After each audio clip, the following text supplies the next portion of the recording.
Hi, 大家好，我是凯西。Today I have a special guest with me, Prazi. Hi. Prazi is a fellow Canadian YouTuber in Taiwan. I make YouTube videos about Taiwan and anything about the island because I think it deserves a bit of promoting. Today I wanted to talk about Taiwan's plan to become bilingual by 2030. Do you speak any Chinese? I can speak a little bit, an embarrassingly small amount, but I get by with my day. They're going to be bilingual, it's fine. Yeah, I think that's one of the things we were talking about off camera, Yeah. is the prominence of English here. Like, I was thinking about this video today. I was at Starbucks getting a coffee for my coworker, but I realized I'd forgotten how to say like a frappuccino, and I was kind of standing in front of the cashier like hesitating to give up because I was racking my brain, and like in almost perfect English the guy was just like, how can I help you? Yeah, Starbucks especially. They're really good about English, yeah. Have you heard of this plan? I've heard bits and pieces, but I'm not completely familiar with what the idea is. So basically, based on what I've heard about it, the main goal is to help the younger generation of Taiwanese develop better English in general and like improve English education in Taiwan. So in the future, they can help promote Taiwan to the international community. So is like the idea trying to make Taiwan a little bit more welcoming to foreigners who might be a little bit worried about not being able to speak Chinese? I think that's part of it, and also just promoting Taiwan. For example, like Taiwan always talks about joining the WHO Sure. and things like that. There's a whole It's part host of that. things I think that they want to join. So Yeah. maybe speaking English or having an English-speaking population might help with that. Yeah, like help Okay, them advocate for that maybe. Mm-hmm.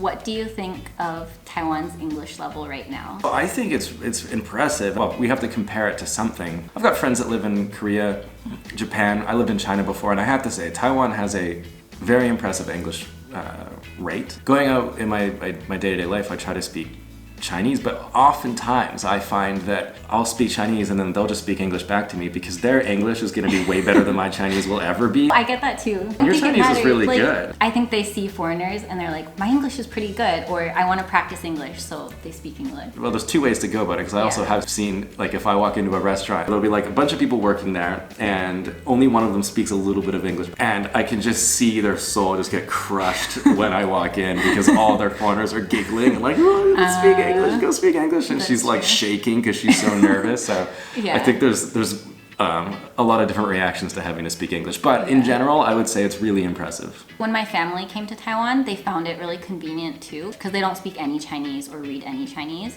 but they were fine. When they went to 7-Eleven, like the clerks would speak English to them, Yeah. which is crazy. Also, the products or like food and menus and stuff, a lot of them already have English on them. Absolutely, Yeah. which is a huge help, because speaking Chinese is one thing, but reading Chinese Yeah. is hard. Yeah. In North America, it's not expected of people to learn a second language. So Yeah. I'm always pretty impressed by Taiwanese people's level I of agree. English already. Yeah, 100%.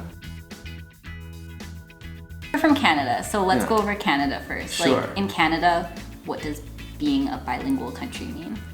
Well, I think it's about introducing both languages at an early enough stage where you could be native in both languages. I think that's maybe speaking more to the effectiveness of it rather than what it means. Yeah, that's more like on like a cultural level, Yeah. I guess, in terms of like Sort of like legality. being like or- officially bilingual. Okay.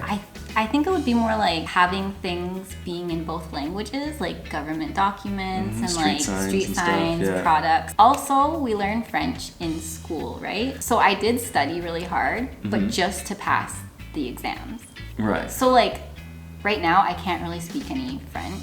Yeah. You spend like 4 or 5 years learning French and then It's a waste, isn't it? Maybe that's a question that Taiwan needs to ask themselves, because you can force kids to learn another language like we did in Canada, but it doesn't always mean it's going to be effective. what's your guess on how many countries are bilingual, multilingual? Officially? Yeah, officially. How many countries are in the world? 100? 90 something? I'll say 30? Close. 55.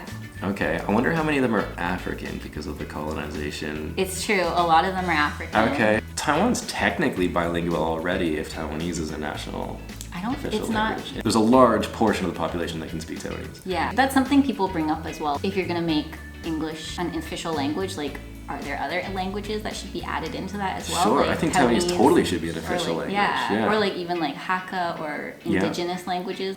Anyways, for the other countries, what comes to mind? Like, are there other countries that you think of? South Africa, because I have a few South African friends. People often mention Singapore because it's Chinese or Mandarin and English. And English same mix, as Or Hong Taiwan Kong, would be. similar. Yeah. Another one that I heard being brought up in comparison to Taiwan is India. I think it's because like both Singapore and India do really well like competitively. Like English really helps them with that. So I think like for Taiwan, that's part of the goal as well. Yeah, because you'll drive up international businesses. English and Mandarin are the two most spoken languages in the world. Yeah. So if you've got someone who can speak both, they should make a bigger impact on the international community, especially as far as economics go.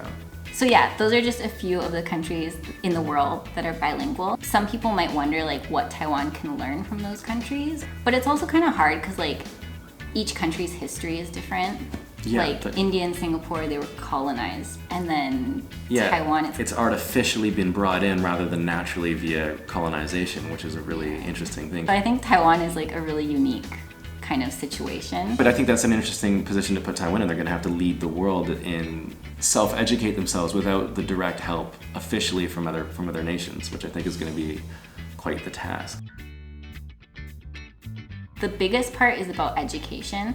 So they really want to improve Taiwan's English learning environment, and they've mentioned making it more like natural for students. In a lot of schools in Taiwan, they really focus on like memorization and just like passing the exams.